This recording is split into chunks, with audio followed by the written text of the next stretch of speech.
Hello good morning guys, I hope आप सब लोग बहुत अच्छे होंगे। तो आज मैं वर्णमाला के सारे टॉपिक्स आपको इस वीडियो में कवर करवा दूंगी, जिससे आपके एक भी क्वेश्चंस नहीं छूटेंगे। फर्स्ट ऑफ ऑल, जो वर्णमाला है वो हमारी वर्णमाला की जो सार्थक इकाई है वो वाक्य होता है, और सबसे छोटी इकाई उपवाक्य है।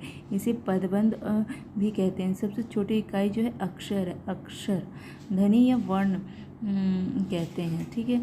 और फिर जो वर्णमाला, ये वर्णमाला की भाषा की सबसे छोटी इकाई ध्वनि और इसकी मौखिक है, और इसमें लिखित इकाई जो है सबसे छोटी इकाई वर्ण है।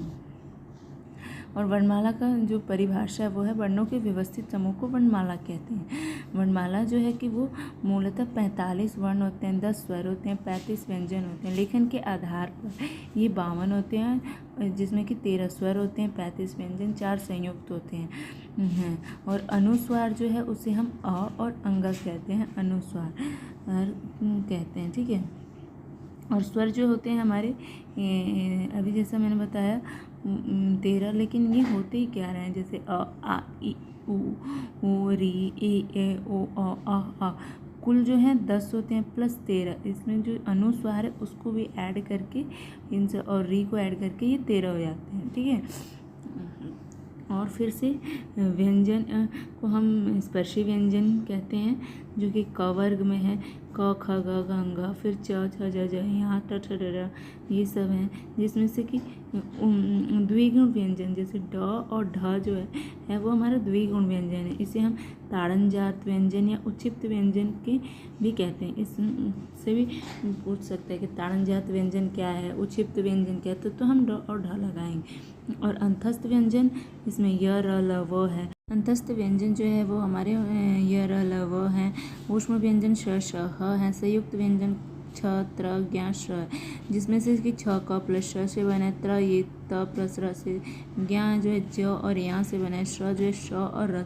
इसमें से एक क्वेश्चन तो हमेशा पूछते हैं, निश्चित है, ठीक है। अब हम आते हैं स्वर पे। स्वर जो है वो स्वतंत्र रूप से बोले जाने वाला वर्ण है, जिसे हम स्वर कहते हैं। और इसमें जो है कि परंपरागत दृष्टि से इसकी संख्या 11 है, और शुद्ध उच्चारण की दृष्टि से जो है वो 10 है, जिसमें अ आ इ उ औ ए ओ अ है। जैसा कि आप देख सकते हैं, स्वरों का वर्गीकरण करेंगे उत्पत्ति के आधार पर, मात्रा के आधार पर, जीव और मुख के आधार पर, ओठों की स्थिति के आधार पर, मतलब ये सब वर्गीकरण किया। जिसमें कि पहले हम लेते हैं उत्पत्ति के आधार। जो स्वर किसी अन्य स्वर के मेल से ना बने हो या शुद्ध ना हो, उसे अ ए ओ री है, ठीक है। फिर संधि इसके मध्य जो मतलब है। फिर सजातीय दीर्घ स्वर को हम सजातीय स्वर भी कहते हैं, जो दो समान स्वरों के मिलने यानी दीर्घ होने से बने। जैसे अ और अ को हम जोड़ेंगे तो बड़ा आ बन जाता है। फिर छोटी मतलब ई, छोटी ई को 2 बार जोड़ेंगे तो बड़ा ई बन जाता है। छोटू ऊ को जोड़ेंगे तो बड़ा ऊ बन जाता है। फिर स्वर सख्त जो ये 2 असमान भिन्न स्वरों के संयोग से बने होते हैं, जैसे इसमें अ और ई को हम बनाएंगे तो ए बन जाता है। फिर अ प्लस ए को लेंगे तो ये ए बन जाता है। फिर अ प्लस ओ को लेंगे तो ओ बन जाता है। अ और ओ को लेंगे तो अ बन। इसे हम विजातीय स्वर भी कहते हैं, और इसे संयुक्त स्वर भी कहते हैं, ठीक है। फिर मात्रा और उच्चारण के आधार पर जिन स्वरों में कम समय एक मात्रा का समय लगता है, जिसको मतलब बोलने में एक मात्रा का समय लगता है, उसे हम ह्रस्व स्वर कहते हैं। जैसे अ इ उ री, इसे हम लघु स्वर भी कहते हैं।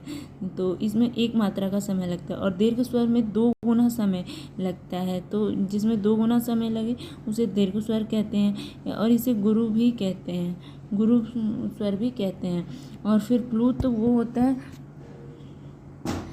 स्वर वो होता है जिसके बोलने में 3 मात्रा का समय लगता है। जैसे ओम सीते जो बोले जाते हैं ना, उसमें 3 मात्रा का, इसमें अधिक समय लगता है। फिर जीभ के प्रयोग के आधार पर, जिसमें कि मुख का अग्रभाग काम करता है। जैसे जीभ का अग्रभाग, जैसे ई, ए, ए।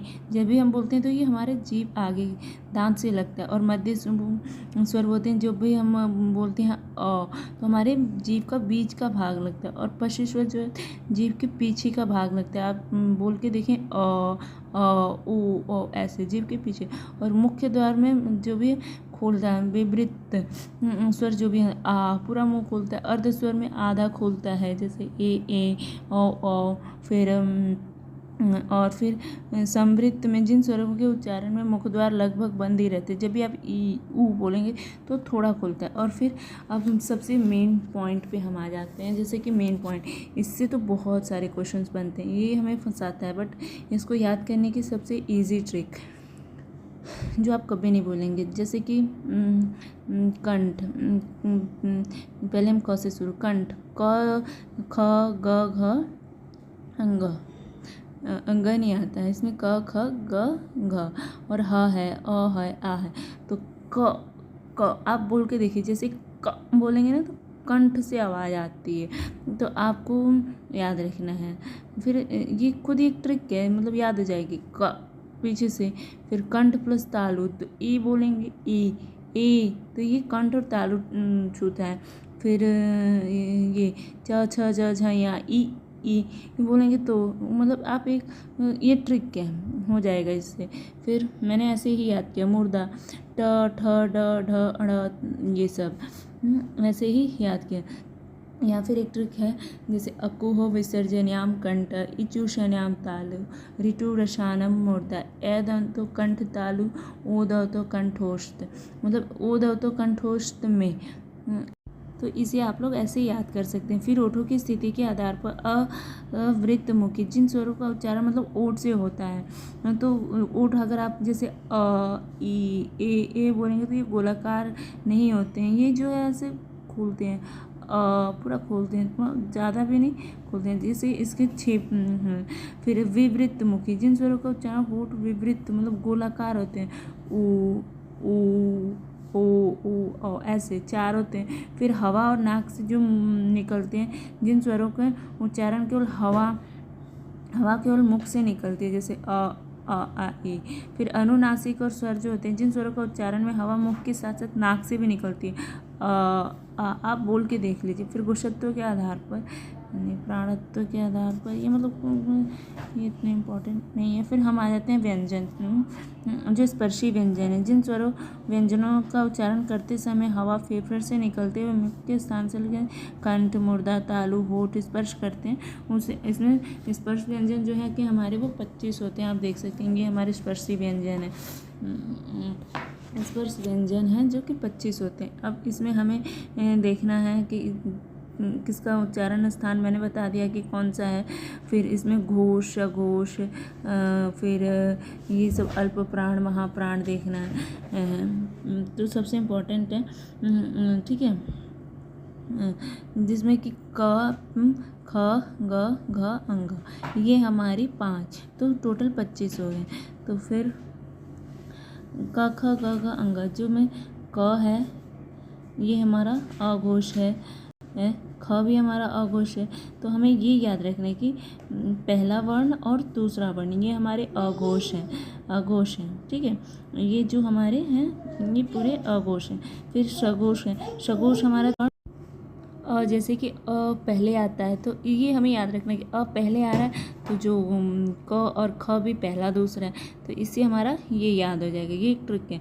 फिर श बाद में आ रहा है तो श तीसरा चौथा पांचवा, तो ये श से सघोष हो गया, जैसे कि तीसरा चौथा पांचवा, और अ से अघोष हो गया, बड़ा है तो पहला दूसरा, ठीक है। अब हम याद करेंगे अल्प प्राण और महाप्राण। अल्प प्राण हमारा पहला तीसरा और पांचवा होता है। अल्प प्राण पहला तीसरा पांचवा, जिसमें कि क ग अंग होता है, फिर च ज और यहाँ होता है, मतलब इसी तरह। फिर ठीक है, मैं इसी के साथ आपको क्वेश्चंस भी करवा देती हूँ जिससे कि इजी रहेगा। तो देखिए, जैसे कि भाषा की सबसे छोटी इकाई वर्ण है। वर्णमाला के किसे कहते हैं? वर्णों के व्यवस्थित समूह को। फिर कंठ ध्वनियाँ क्या है? क और ख है। स्थान के आधार पर बताइए मूर्धन्य क्या है? ड और ढ है। अल्प प्राण कौन से? अल्प प्राण हमारा होता है पहला, तीसरा और पांचवा। आप देख सकते हैं पहला, तीसरा, पांचवा। अल्प प्राण पहला, तीसरा और पांचवा होता है। और सघोष और अघोष का ट्रिक मैंने बताई दिया। सघोष, अघोष। अघोष यानी बड़ा है तो पहला, दूसरा, और सघोष यानी कि बाद में आ रहा है तो तीसरा, चौथा, पांचवा। ठीक है। अब फिर से नासिक के व्यंजन क्या है? जो लास्ट के पांचवे होते हैं, जैसे यणनम, तो यह है। फिर ये हमारा कंठ तालु। हिंदी वर्णमाला में अयोग्य व आपको पता ही है अ और अंगा होते हैं। निम्न में बताइए कि किस शब्द में ये वर्ण होते हैं जो कंठ तालु होते हैं। फिर हिंदी वर्णमाला में अयोग्य व जो है ये अ और अंगा होते हैं। फिर निम्न में बताइए कि किस शब्द में द्वितीय व्यंजन जैसे दिल्ली, बिल्ली, ऐसे जो होते हैं वो द्वितीय व्यंजन होते हैं। फिर श ह जो है वो हमारा संघर्षी व्यंजन है। फिर बताइए कि कौन सा नवीन विकसित ध्वनियाँ हैं? तो इसमें ख और ग है जो है नवीन विकसित ध्वनि। और घोष वर्ण जो है कि वो म है, आपको पता ही है घोष वर्ण। फिर अमानक वर्ण में इसमें भ है। फिर क, ग, ज, फ, ये ध्वनियाँ किसकी हैं? ये तो अरबी और फारसी से आई हैं। आपको पढ़ेंगे जो भाषा वाला चैप्टर है उसमें आपको बताया गया है।